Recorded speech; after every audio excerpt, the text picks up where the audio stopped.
Tere tulemast hommikupalvele.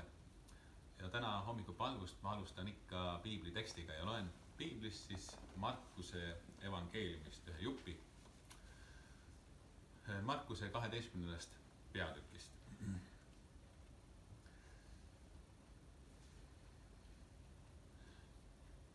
Ja üks juurde astunud kirjatundjast, kes oli kuulnud nende vaidlemist ja teadis, et Jeesus oli neile hästi vastanud, küsis temalt, milline on kõige esimene käsk?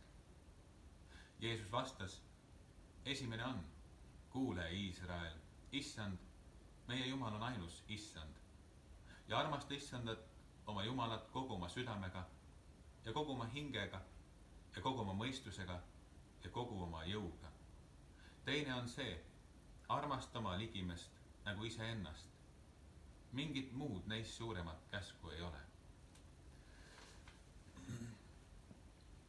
Niisiis, Jeesus tõi välja kaks kõige olulisemat käsku, mida pidada. Ja kui me teeme teisele seda, mida me tahame, et meile tehtaks, ehk armastama ligimest, inimest, kellega me kuskil kokku puutume, kellega kuskil räägime, see on siis meie ligimene. Ja kui me teeme talle seda, mida me tahame, et meile tehtaks, siis me armastame teda. Ja sellega me armastame ka Jumalat, sest me täidame Jumala tahet. Mäletan enda lapsepõlves. Meil oli peres 5 last ja mõnikord me sõime jäätist, kas see liitrine jäätis või kuidas neid nimetatakse. Ja siis oli vaja lõigata 7, ema, isa ja 5 last. Ja mõnikord õnnestus minul see siis ära tükeldada. Ja jäätis oli nii maitsev asi, et ma kippusin selle, see jaotamine toimus joonlauaga. Ma siit joonlaua peale ja siis jagasid ära 7 ja siis said riibud tõmmatud, kus siis pooleks läheb. Või mitte pooleks, vaid 7. Ja siis ma määrasin ära, milline on minu tükk ja siis alt lõikasin siis enda tüki suuremaks. Et ise rohkem saada, sest jäätis väga maitses. Muidugi see ei olnud õige tegu. Aga selline lahkus ja armastus teiste vastu, et käituda nii, et ma käituks nii, et nagu ma tahan, et minuga käitutaks, ei tule alati loomulikult. Ja seda peab endale meelde tuletama, et ma niimoodi käituksin nii, kuidas ma tahan, et inimesed minuga käituksid. Ja see on miski, mis ei jää lihtsalt meie silmadele näha, mõnikord ka võib-olla teiste inimeste silmadele näha, et inimene on käitunud minuga nii, nagu ta tahab, et tema endaga käitutaks. Aga eriti hästi see on näha Jumalale, sest Jumal näeb juba meie mõtteid, mida me mõtleme, kuidas me mõtleme midagi ellu viia ja mis on meie motiiv, miks me seda teeme. Ja niisiis on hea, kui me alati oma tegusid tehes mõtleme sellele, et me teeme neid nii, et me tahame, et meile samamoodi tehtaks. Minu sõber, hea usklik, arendas muidugi edasi seda mõtet, et tehke teistele seda, mida teised tahavad, et sa neile teeksid.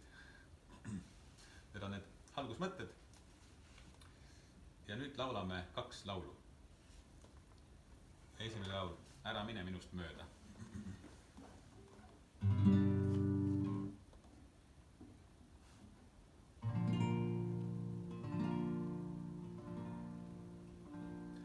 Ära mine minust mööda, armas Jeesus sa.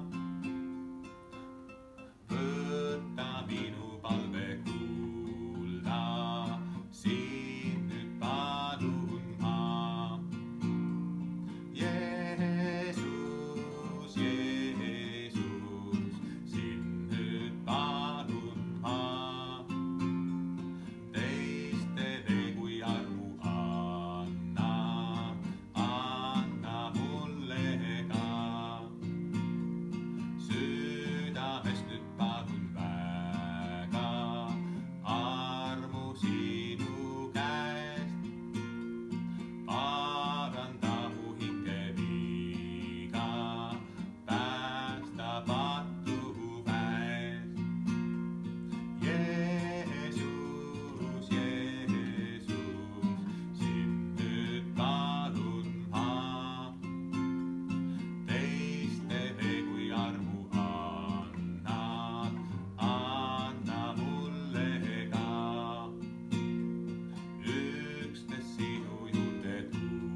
teine laul Tulen sisse tema väravast tänuga. See on üks rõõmus laul.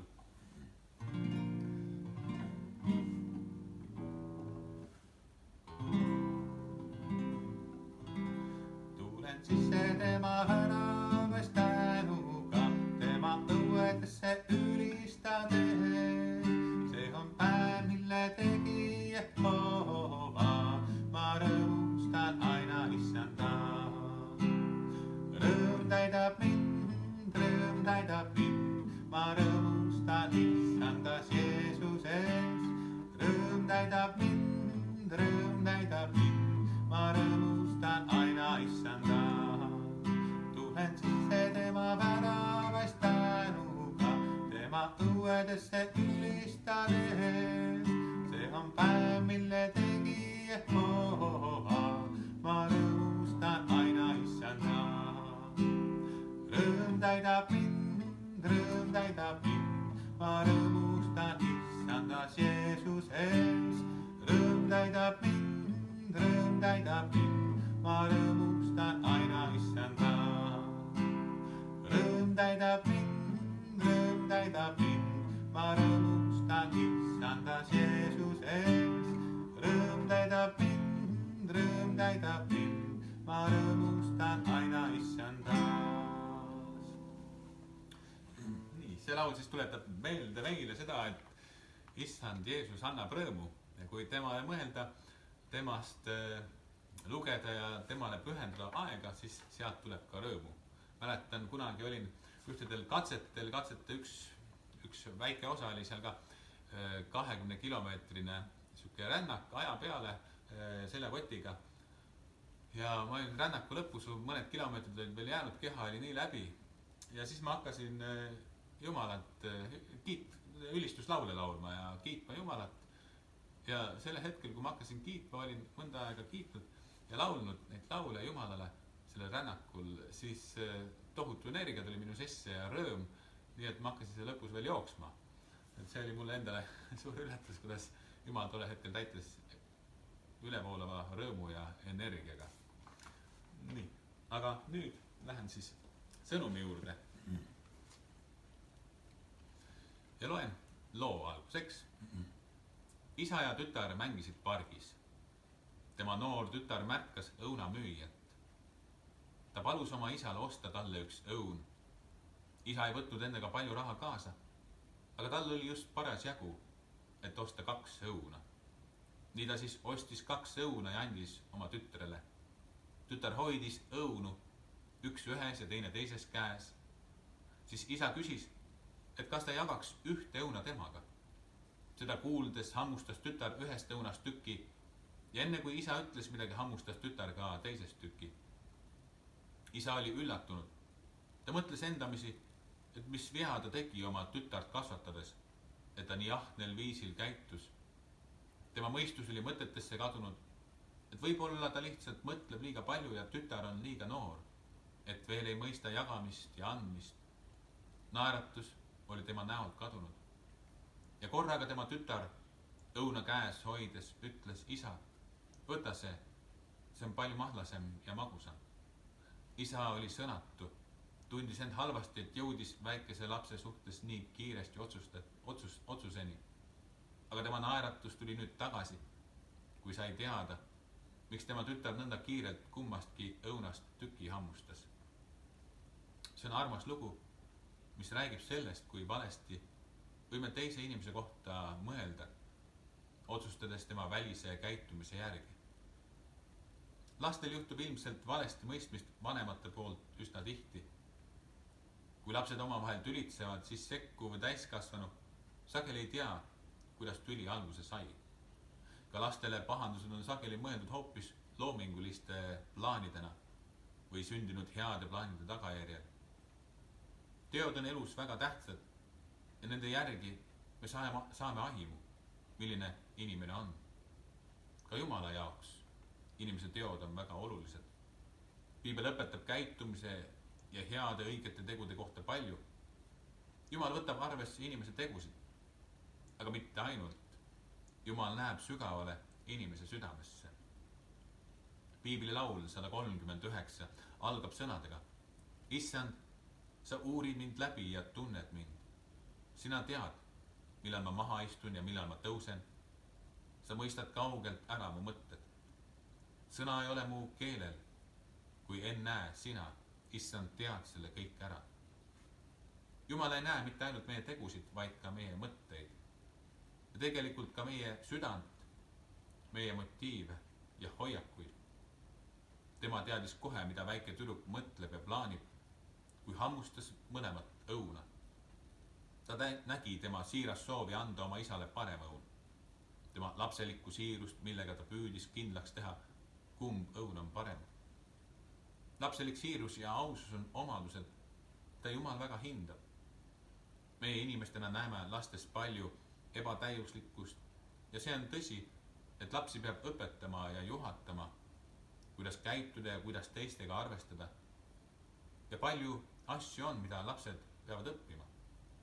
Aga nendes on samal ajal olemas ka midagi, mis täiskasvanutel on sageli kaduma läinud, aga mida neil oleks väga vaja. Luuka evangeeliumisse on kirja pandud üks lugu, kus Jeesus tõi lapsi oma jüngritele eeskujuks. Jüngrid vaidlesid parasjagu selle üle, kes neist võiks olla kõige suurem.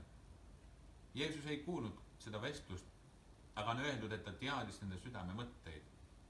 Ta võttis lapse, pani enda kõrvale seisma ja ütles jüngritele, kes iganes selle lapse võtab vastu minu nimel, võtab vastu minu. Ja kes iganes võtab vastu minu, võtab vastu minu läkitaja. Sest kes on väikseim teie kõikide seas, see on suur või suurim. Jeesus ütles, et kõige väiksem on suur. Matteuse evangeeliumis on kirjutatud, et kui jüngrid küsisid Jeesuselt, kes on suurim taevariigis, oli ta pannud lapse enda ette seisma ja öelnud koguni nii. Tõesti, ma ütlen teile, kui te ei pöördu ega saa kui lapsed, ei pääse taevariiki. Kes nüüd iseennast alandab selle lapse taoliseks, see on suurim taevariigis. Ja kes iganes ühe niisuguse lapse võtab vastu minu nimel, võtab vastu minu.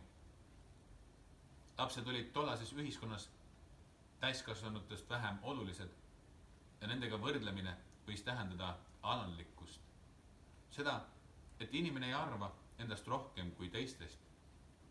Markuse evangeeliumis ütlebki Jeesus, kui keegi tahab olla esimene, siis ta olgu viimane ja kõikide teenija.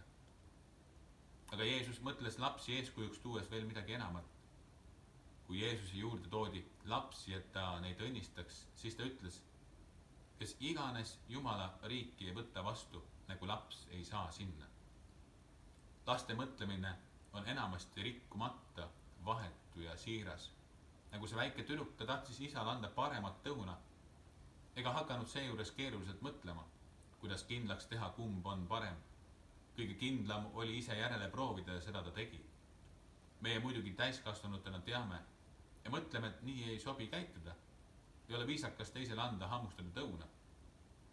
Seda ei olnud tüdruk veel selgeks õppinud. Aga tal oli selge midagi palju olulisemat. Armastada oma isa sama palju kui iseennast.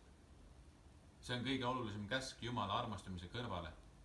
Armastada teist inimest nagu iseennast. Oma viisakuse ja kombekuse ja tarkusega unustavad ja jätavad inimesed kahjuks mõnigi kord kõrvale väga olulised asjad. Kas või Jumalaga suhtlemine on meie täiskasvanute jaoks nii keeruline. Inimesed mõnikord mõtlevad, et kas neil ikka sobib Jumalat tülitada ja kas nad paistavad ikka lugupeetud ja tõsiselt võetavad, kui väljendavad oma siirast usku Jumalasse. Aga kui me hakkame inimeste arvamust kartma, siis võime kaotada ka tee taevasse. Väike tüdruk ei mõelnud sellele, mida isa temast arvab, kui ta õuna hammustab. Laps on oma loomult vanema suhtes väga julge ja usaldav. Kui vanem talle midagi lubab, siis ta usub, et vanem seda teeb. Ja kui aeg läheneb, hakkab seda nõudma. Emme või issi, sa ju lubasid. Ja samamoodi igatseb Jumal, et meil samasugune usk tema tõotustesse oleks. Et meil oleks samasugune usk Jumala imedesse, nagu on lastel. Et meil oleks samasugune armastus Jumala vastu, nagu oli sellel tüdrukul oma isa vastu. Et ta tahtis anda talle parimat, mis tal oli. Piibli lauludes 34 peatükis on kirjas: maitske ja vaadake, et issand on hea. Õnnis on mees, kes tema juures pelgupaika otsib. See kirjakoht ja paljud teised Piiblis julgustavad meid ja ütlevad, et meil on võimalik Jumalat kogeda ja saada temalt ka abi ja tuge. Me ei peaks rahulduma vähemaga. Jeesus julgustas oma jüngreid käima Jumalale peale oma palvetega ja mitte tüdima. Käima peale nagu uni, nagu lapsedki oma vanemaid paluvad ja uskuma, et ta kuuleb ja tahab vastata. Ja jääme palvesse. Jumal, täname sind, et sa näed meie kõigi sügavaid mõtteid, tundeid, motiive ja sina oled oma otsuses õiglane. Jumal, aita meil olla siirad ja julged, sind uskuda ja paluda. Anna meile sellist usku, nagu on lastel. Jeesus Kristuse nimel, aamen. Nii, ja nüüd laulame veel ühe laulu. Oma rahu annan ja jäägu Jumala rahu süle.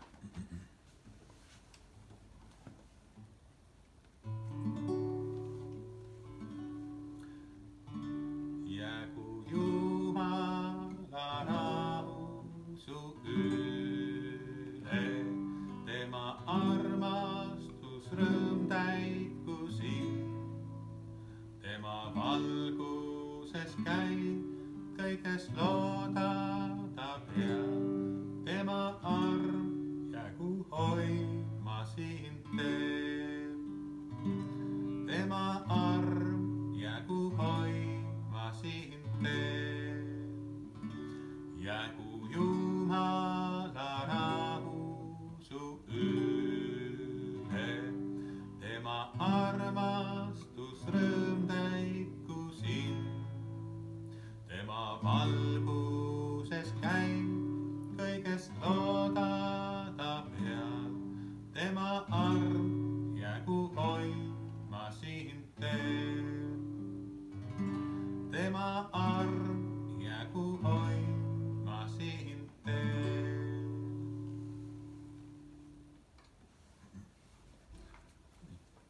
Ja nüüd on võimalik meil paluda ühiselt meisa palve. Meie isa, kes sa oled taevas, pühitsenud olgu sinu nimi. Sinu riik tulgu, sinu tahtmine sündigu, nagu taevas, nõnda ka maa peal. Igapäevast leiba anna meile tänapäev ja anna meile andeks meie võlad, nagu meiegi andeks anname oma võlglastele. Ja ära saada meid kiusatusse, vaid päästa meid ära kurjast, sest sinu päralt on riik ja vägi ja au igavesti. Aamen. Ja ma annan edasi õnnistuse. Issand, õnnistagu sind ja hoidku sind. Issand, lasku oma pale paista sinu peale ja olgu sulle armuline. Issand, tõstku oma pale sinu üle ja andku sulle oma rahu Jumala Isa, Poja ja Püha Vaimu nimel. Aamen.